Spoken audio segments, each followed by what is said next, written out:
Assalamualaikum warahmatullahi wabarakatuh. Seorang mahasiswi perantauan bernama Sarah harus menghadapi dilema berat. Ia sedang sakit saat hari ujian, dan dosennya, seorang pria muda yang sudah lama menunjukkan ketertarikan padanya, menawarkan ujian susulan, tapi di rumah pribadinya. Sarah ragu, tapi tidak punya pilihan. Namun saat ia datang, suasana berubah.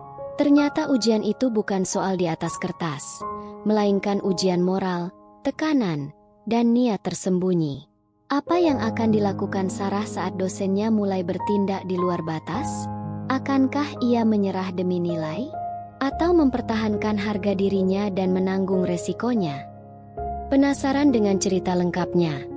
Jangan lupa subscribe channel Rahasia Ranjang untuk melanjutkan menyaksikan cerita ini. Langit pagi di desa kecil tempat Sarah tinggal tampak berbeda hari itu. Embun yang biasanya menenangkan, justru terasa berat di dadanya. Ia berdiri di depan rumah, memandangi jalan tanah yang membentang lurus, seolah ingin memastikan sekali lagi bahwa keputusannya benar. Ibu memeluknya lama, sementara ayah berdiri diam di sudut, menyembunyikan air mata yang tak ingin ia tunjukkan. Sarah membawa satu koper tua dan satu tas kecil berisi bekal, bukan hanya makanan, tapi harapan dan mimpi yang diselipkan orang tuanya dalam diam. Ia adalah anak pertama, satu-satunya yang bisa kuliah, satu-satunya harapan keluarga untuk hidup yang lebih baik. Kereta yang membawanya ke Malang terasa seperti pintu ke dunia yang asing. Sepanjang perjalanan, ia hanya memeluk erat tas kecilnya dan memandangi jendela, mencoba membayangkan seperti apa kehidupan di kota besar. Dalam hatinya, ada ketakutan yang tak ia ungkapkan pada siapapun. Takut tak mampu bertahan, takut gagal. Tapi lebih dari itu, ia takut melupakan siapa dirinya di tengah keramaian kota. Ketika pertama kali menginjakkan kaki di Malang, Sarah terpukau. Bangunan tinggi, jalanan ramai, dan orang-orang yang berjalan cepat seolah tak punya waktu untuk saling menyapa. Ia menarik napas dalam-dalam, menyadari bahwa perjuangannya baru saja dimulai. Ia tinggal di sebuah kos sederhana, berukuran kecil tapi cukup untuk ia sebut rumah. Setiap malam, ia duduk di bawah lampu redup, mengulang kembali pelajaran dengan tekun. Sementara di luar, suara tawa anak muda bergaung dari kafe-kafe. Tapi ia tak tergoda. Ia tahu, waktunya belum untuk bersenang-senang. Sarah dikenal sebagai mahasiswi pendiam, tapi selalu hadir paling awal dan mengumpulkan tugas paling rapi. Meski tak banyak bicara, dosen-dosen mulai mengenal namanya. Penampilannya sederhana tapi bersih, dengan wajah yang memancarkan keteguhan hati. Di kampus, banyak yang memujinya diam-diam, kulit putihnya yang bersih, sikapnya yang sopan, dan cara bicaranya yang lembut. Tapi Sarah tak pernah menyadari itu. Baginya, pujian bukan tujuan. Ia hanya ingin satu hal, lulus dengan nilai terbaik dan membawa pulang kebanggaan untuk orang tuanya di desa. Namun hidup tak selalu lurus seperti garis penggaris. Di balik semangat dan kerja kerasnya, ada hari-hari di mana ia menangis dalam diam. Saat uang kiriman belum datang, saat lauk hanya nasi dan garam, saat tubuh lelah tapi tetap harus bangun subuh untuk mengejar kuliah pagi. Tapi semua itu ia jalani tanpa keluh. Karena ia selalu ingat kata-kata ibunya saat melepasnya. "Nak, kalau kamu lelah, cukup istirahat. Tapi jangan menyerah." Hari-hari berjalan cepat. Ujian pertama mulai mendekat. Tugas-tugas semakin menumpuk. Dan tubuh Sarah mulai menunjukkan tanda-tanda lelah. Tapi ia tetap tersenyum. Ia tidak ingin mengecewakan siapapun, terutama dirinya sendiri. Dalam pikirannya, ia percaya, penderitaan ini akan membawanya menuju cahaya.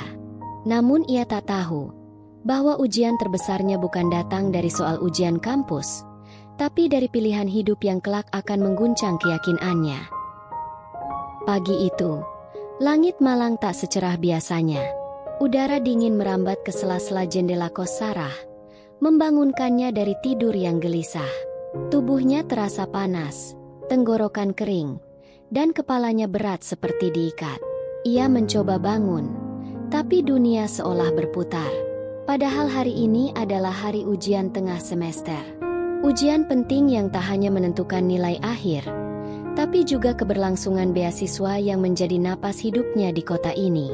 Ia duduk perlahan di tepi kasur, memegang kepala, lalu menatap layar ponselnya dengan tangan gemetar. Dengan sisa tenaga yang ia punya, Sarah mengirim pesan kepada dosen mata kuliah tersebut, Pak Stephen. Ia menulis dengan hati-hati, menjelaskan bahwa ia benar-benar sakit dan tak sanggup datang ke kampus. Pak Stephen membalas cukup cepat, dengan nada ramah seperti biasanya. Sayang sekali, Sarah. Ujian susulan hanya tersedia hari ini. Kalau lewat dari ini, nilai tidak bisa diinput. Begitu isi pesannya. Jantung Sarah berdegup kencang. Ia merasa terjebak. Di satu sisi tubuhnya tak mampu, tapi di sisi lain, ia tahu taruhan yang sedang digantungkan. Sarah mengenal Pak Stephen sejak semester awal. Ia adalah dosen muda, berpenampilan menarik, selalu tampil rapi dengan gaya bicara yang santai.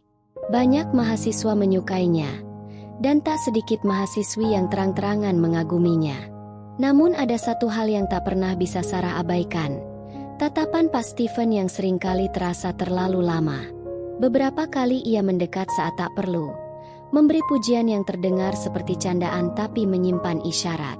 Sarah selalu mencoba mengabaikan itu, menepis prasangka dalam hatinya, dan tetap bersikap profesional.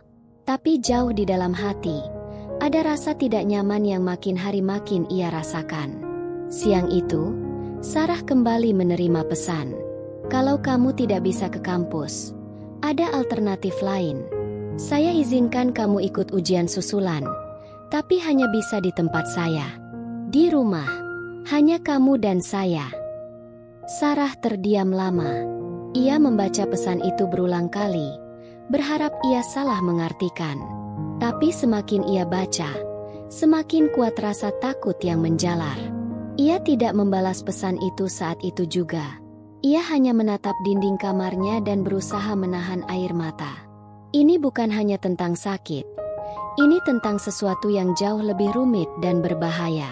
Malamnya, Sarah tak bisa tidur. Ia membolak-balikan badannya, mendengarkan suara hujan yang menetes di atap sengkosnya. Pikirannya berperang dengan dirinya sendiri. Haruskah ia datang dan menyelesaikan ujian? Atau haruskah ia mundur dan menerima risiko tidak lulus? Ia mencoba membayangkan wajah ibu dan ayahnya di desa. Mereka menggantungkan harapan pada anak perempuan mereka. Tapi ia juga tahu, menjaga harga diri bukan hal yang bisa ditawar. Ia bertanya pada dirinya sendiri, kalau aku mengalah, apa aku masih bisa menatap cermin? Pagi berikutnya, dengan tubuh yang belum sepenuhnya pulih dan hati yang masih bimbang, Sarah mengetik pesan balasan.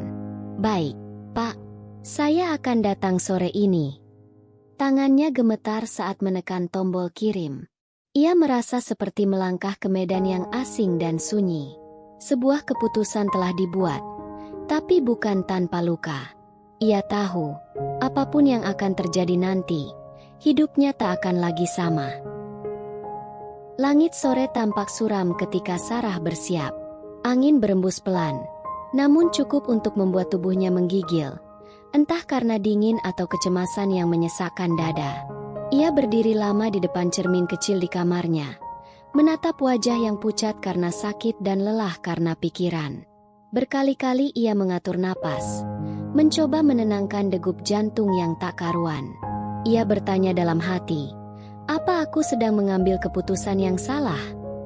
Tapi waktu terus berjalan, dan ia tahu bahwa diam pun tak akan menyelesaikan apapun. Dengan langkah berat, ia mengambil jaket tipisnya dan berjalan keluar. Setiap langkah menuju alamat yang dikirimkan Pak Stephen terasa seperti menapaki jalan setapak menuju jurang. Ia tak tahu apa yang menunggunya, tapi rasa khawatir menggantung seperti awan mendung di atas kepalanya. Di dalam angkot, ia hanya diam, menatap keluar jendela, membiarkan suara klakson dan deru kendaraan menjadi latar dari pikiran yang kacau. Beberapa kali ia hampir ingin turun dan pulang, Tapi bayangan akan kehilangan beasiswa kembali menghantui pikirannya. Ia merasa seperti dipaksa memilih antara dua luka, gagal kuliah, atau kehilangan harga dirinya. Pilihan yang tidak pernah adil bagi siapapun. Setibanya di depan rumah Pak Stephen, Sarah berhenti sejenak. Rumah itu tampak rapi, tidak terlalu besar tapi bersih, dengan pagar besi berwarna hitam dan tanaman hias di sudut halaman. Tapi bagi Sarah, rumah itu terlihat asing dan dingin. Ia menelan ludah, menghapus peluh dingin di dahinya, lalu mengetuk pintu dengan jari yang nyaris tak bertenaga. Pintu terbuka. Pak Stephen muncul dengan senyum ramah yang seperti biasa. Namun bagi Sarah, senyum itu menyimpan sesuatu yang tak bisa dijelaskan. "Silakan masuk, Sarah," katanya tenang. Tapi di telinga Sarah, suara itu terdengar berat dan menekan. Ia melangkah masuk. Ruangan itu tenang, terlalu tenang. Tak ada suara televisi, tak ada orang lain, hanya mereka berdua. Stephen menyilahkannya duduk di ruang tamu, lalu menghilang ke dalam sebentar dan kembali dengan map berisi soal ujian. "Ini soalmu. Kerjakan saja di sini. Santai saja, anggap rumah sendiri," katanya sambil duduk di sofa yang sama dengan Sarah. Gadis itu mencoba tersenyum, namun bibirnya kaku.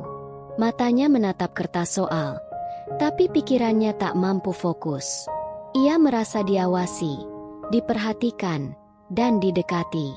Semakin waktu berjalan, Sarah merasa suasana menjadi aneh. Stephen mulai melontarkan kalimat-kalimat ringan yang tidak ada hubungannya dengan ujian. Tentang penampilannya, tentang betapa dia terlihat kuat meski sedang sakit. Ia mulai mendekat, sedikit demi sedikit. Sarah menunduk, memeluk soal di pangkuannya seperti pelindung. Tapi ia tahu, ini bukan lagi tentang soal. Ini tentang batas, tentang kehormatan. Dan saat tangan Stephen menyentuh pundaknya, seluruh tubuh Sarah menegang. Ia sadar, ujian sebenarnya baru saja dimulai. Dalam sekejap, dunia seperti membeku. Tidak ada suara, hanya detak jantungnya yang terasa berdentum di telinga. Di detik itu, Sarah tahu bahwa ia harus memilih. Apakah ia akan diam dan mengikuti arus yang tak ia inginkan? Atau berdiri dan melawan ketakutan dalam dirinya sendiri? Hatinya berteriak, tubuhnya gemetar. Tapi dari dalam dirinya, suara kecil muncul, suara yang mengingatkan siapa dia, dari mana dia berasal, dan untuk apa ia datang ke kota ini. Dan suara itulah yang akhirnya membimbingnya untuk mengambil keputusan. Meskipun ia tahu, resikonya tidak kecil. Ruangan itu sunyi, hanya suara detik jam dinding yang terdengar, dan napas Sarah yang mulai berat. Ia duduk di tepi sofa, memegangi soal ujian yang tak lagi mampu ia baca. Tatapan Pak Stephen kini jauh berbeda. Bukan lagi dosen yang penuh wibawa, melainkan seseorang yang perlahan menunjukkan sisi gelap dari kekuasaan yang ia miliki. Tangannya bergerak pelan ke arah Sarah, membuat gadis itu menegang seketika. "Tenang saja, kamu butuh nilai kan?" ucapnya lirih, seolah menawarkan solusi mudah. Tapi bagi Sarah, itu bukan jawaban. Itu ancaman yang dibungkus dengan senyuman. Ia mulai merasa seperti mangsa di kandang yang tak punya pintu keluar. Namun di dalam kegugupan itu, ada nyala kecil yang mulai membesar.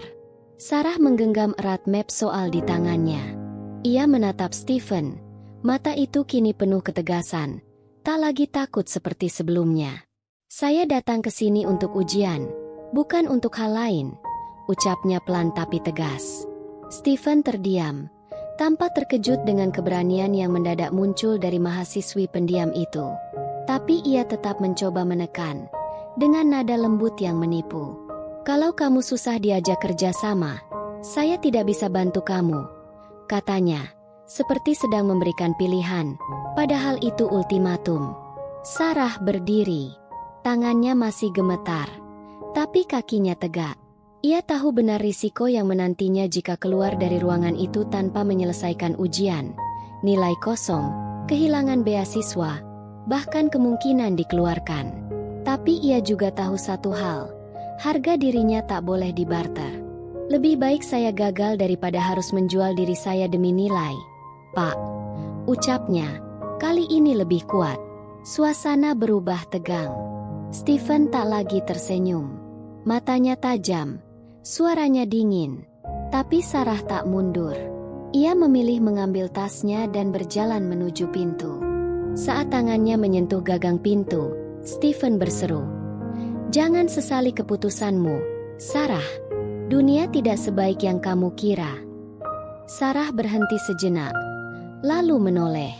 "Justru karena saya tahu dunia ini gelap, saya harus jaga cahaya dalam diri saya," jawabnya lirih. Kemudian ia membuka pintu dan melangkah pergi.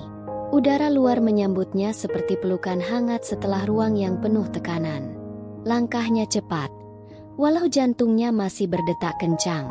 Tapi untuk pertama kalinya hari itu, ia merasa, benar, di perjalanan pulang, ia tidak menangis.